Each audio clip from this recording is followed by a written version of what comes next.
ഹരി ഓം. അധ്യായം 4. നന്ദൻ്റെ ലക്ഷണം, ശ്രുതിമാരുടെ ഗോപീഭാവം. ദേവന്മാരും ശ്രീകൃഷ്ണനും തമ്മിലുള്ള സംഭാഷണം തുടരുന്നു.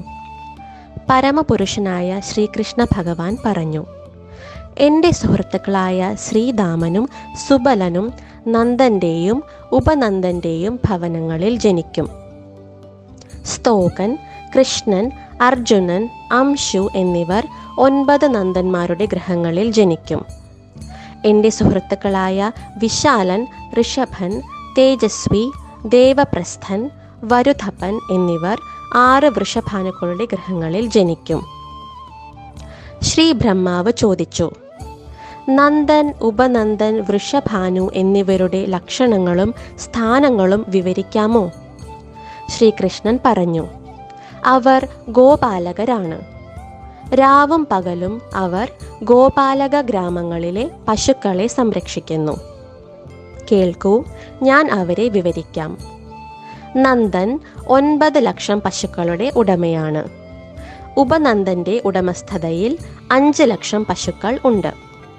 നന്ദരാജൻ്റെ ഗൃഹത്തിൽ 1 കോടിയിലധികം പശുക്കൾ ഉണ്ട്. വൃഷഭാനു 50 ലക്ഷത്തിലധികം പശുക്കളുടെ നാഥനാണ്. വ്രജത്തിലെ സുചന്ദ്രനും ദ്രോണനും മാത്രമാണ് വൃഷഭാനു എന്ന പേരിന് അർഹരായിട്ടുള്ളത്. ഈ 2 ഗോപരാജാക്കന്മാർ സകല ഗുണങ്ങളിലും സമ്പന്നരായിരിക്കും. ശ്രീ ബ്രഹ്മാവ് അഭ്യർത്ഥിച്ചു: പ്രഭോ, ഗോപികമാരുടെ സംഘങ്ങളെ സമ്പൂർണമായി വിവരിക്കണമേ. അതിനു മറുപടിയായി ശ്രീകൃഷ്ണൻ പറഞ്ഞു: ഗോകുലത്തിൽ ജീവിക്കുന്ന ചില ഗോപികമാർ ദ്വാരപാലികമാരാണ്. ചിലർ ഗോവർദ്ധന പർവ്വതത്തിൻ്റെ അരികിൽ വസിക്കുന്നു. ചിലർ യമുനയുടെ അരികിലും ചിലർ ഗംഗയുടെ അരികിലും വസിക്കും. ചിലർ എൻ്റെ വ്രജയിലെ വനങ്ങളിൽ വസിക്കും.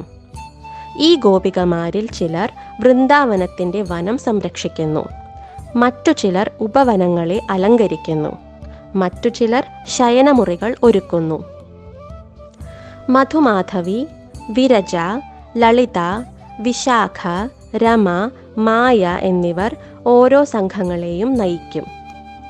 വ്രജയിൽ 8ഉം 16ഉം 32ഉം സഖിമാരുടെ സംഘങ്ങൾ വേറെയുമുണ്ട്. ചില ഗോപികമാർ മുൻപ് മിഥിലയിലെ സ്ത്രീകൾ ആയിരുന്നു. ചിലർ അയോധ്യയിലെ സ്ത്രീകൾ ആയിരുന്നു. ചിലർ മഹാമുനിമാരുടെ പത്നിമാരായിരുന്നു. മുൻപത്തെ യുഗങ്ങളിൽ എന്നിൽ നിന്നും അനുഗ്രഹം ലഭിച്ച് അവർ സുന്ദരമായ വ്രജയിൽ വിവിധ ഗോപികമാരുടെ സംഘങ്ങളായി മാറി. ശ്രീ ബ്രഹ്മാവ് തുടർന്ന് ചോദിച്ചു: അവർ വ്രജയിൽ ഗോപികമാരായി എങ്ങനെയാണ് മാറിയത്? പ്രഭോ, ഏത് പുണ്യകർമ്മങ്ങൾ അഥവാ അനുഗ്രഹങ്ങളാണ് അവർക്ക് ഈ സ്ഥാനം ലഭിക്കാൻ കാരണമായത്? അതും മഹാന്മാരായ യോഗികൾക്ക് പോലും ലഭിക്കാത്തത്. ശ്രീകൃഷ്ണൻ പറഞ്ഞു: ഗോപികമാർ വാചാലവും മധുരമാർന്നതുമായ വാക്കുകളാൽ ശ്രീഹരിയെ പ്രാർത്ഥിച്ചപ്പോൾ ഭഗവാൻ പ്രസാദിച്ചു. ശ്രീഹരി അവരോട് ചോദിച്ചു: ഞാൻ നിങ്ങളുടെ പ്രാർത്ഥനയിൽ സന്തുഷ്ടനാണ്. നിങ്ങൾക്ക് എന്ത് വരമാണ് വേണ്ടത്? ഗോപികമാർ പറഞ്ഞു: ഭഗവാൻ ബൗദ്ധിക മനസ്സിനും ബൗദ്ധിക വാക്കുകൾക്കും അതീതനായതിനാൽ ഞങ്ങൾക്ക് അങ്ങയെ പൂർണ്ണമായി ഗ്രഹിക്കാൻ കഴിയില്ല. അങ്ങ് ഞങ്ങൾക്ക് ഒരു അനുഗ്രഹം നൽകാൻ ആഗ്രഹിക്കുകയാണെങ്കിൽ പുരാണങ്ങളിലെ പണ്ഡിതർ വർണ്ണിക്കുന്ന അങ്ങയുടെ കേവലം ആനന്ദമയമായ രൂപം ഞങ്ങൾക്ക് നേരിട്ട് കാണിച്ചു തരണമേ. ഇതു കേട്ട ശ്രീഹരി അവർക്ക് ഗോലോക വൃന്ദാവനം കാണിച്ചു കൊടുത്തു. അവിടെ ആനന്ദം മാത്രമേ ഉള്ളൂ. ജീർണമോ മരണമോ ഇല്ല. മനോഹരമായ ആ വൃന്ദാവനത്തിൽ അവർ ദർശിച്ചത് വിവിധ രാസരംഗങ്ങളാൽ ഉന്മത്തരായ ഗോപികമാരെയും അവരുടെ മധ്യത്തിൽ ഒരു യുവാവിൻ്റെ രൂപത്തിലിരിക്കുന്ന സാക്ഷാൽ ശ്രീകൃഷ്ണ ഭഗവാനെയും ആയിരുന്നു. ഇത് വെളിപ്പെടുത്തിയ ശേഷം പ്രഭു ചോദിച്ചു: ഞാൻ നിങ്ങൾക്ക് ഇനി എന്ത് ചെയ്യണം? ശ്രീകൃഷ്ണ ഭഗവാന്റെ രൂപഭംഗി ദർശിച്ച ശ്രുതിമാർക്ക് അദ്ദേഹവുമായി കൂടിച്ചേരുവാൻ മോഹമുണ്ടെന്ന് അവർ അറിയിച്ചു. അതു കേട്ട് ഹരി പറഞ്ഞു: എൻ്റെ വ്രജയിൽ ഗോപികമാരായി നിങ്ങൾ മാറും. അപ്പോൾ ഞാൻ നിങ്ങളുടെ പ്രിയതമനായി തീരും. ശേഷം ശ്രീകൃഷ്ണൻ മറ്റുള്ള ഗോപികമാരെ പറ്റി ബ്രഹ്മാവിനോട് വിവരിച്ചു.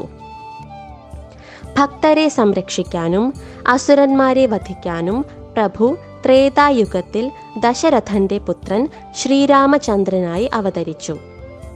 താമര കണ്ണുകളുള്ള ശ്രീരാമൻ സീതയുടെ സ്വയംവരത്തിലേക്ക് പോയി വില്ല് ഒടിച്ച ശേഷം ജനകപുത്രിയെ വിവാഹം ചെയ്തു.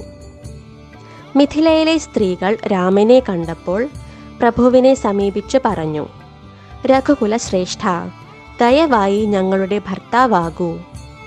അപ്പോൾ രാമൻ അവരോട് പറഞ്ഞു, അല്ലയോ സ്ത്രീകളെ, അസന്തുഷ്ടരാകരുത്. ദ്വാപരയുഗത്തിൻ്റെ അവസാനത്തിൽ ഞാൻ നിങ്ങളുടെ ആഗ്രഹം നിറവേറ്റും.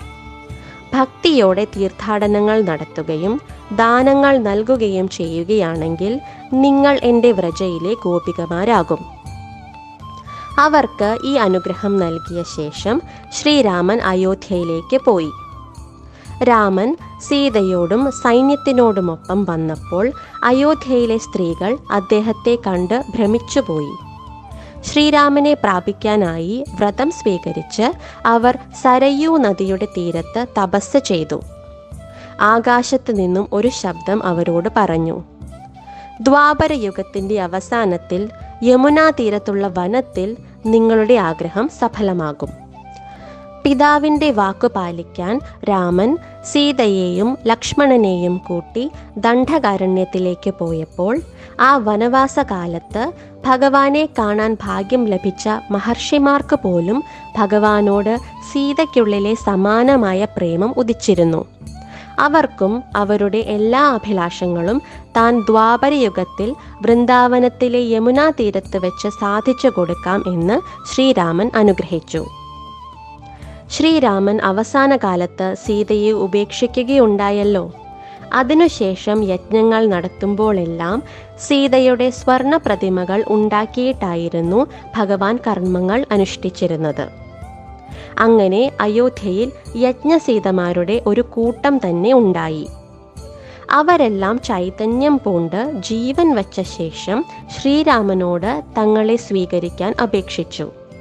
എന്നാൽ താൻ ഏകപത്നി വ്രതക്കാരനാകയാൽ അവരെ സ്വീകരിക്കാൻ സാധ്യമല്ലെന്നും അവർ ദ്വാപരയുഗത്തിൽ വൃന്ദാവനത്തിൽ ജനിച്ചാൽ അവിടെ വെച്ച് അവരുടെ ആഗ്രഹം സാധിച്ചു കൊടുക്കാമെന്നും അനുഗ്രഹിച്ചു. ഇതോടെ 1-ാം ഖണ്ഡത്തിലെ 4-ാം അധ്യായം സമാപിക്കുന്നു. ഹരി ഓം.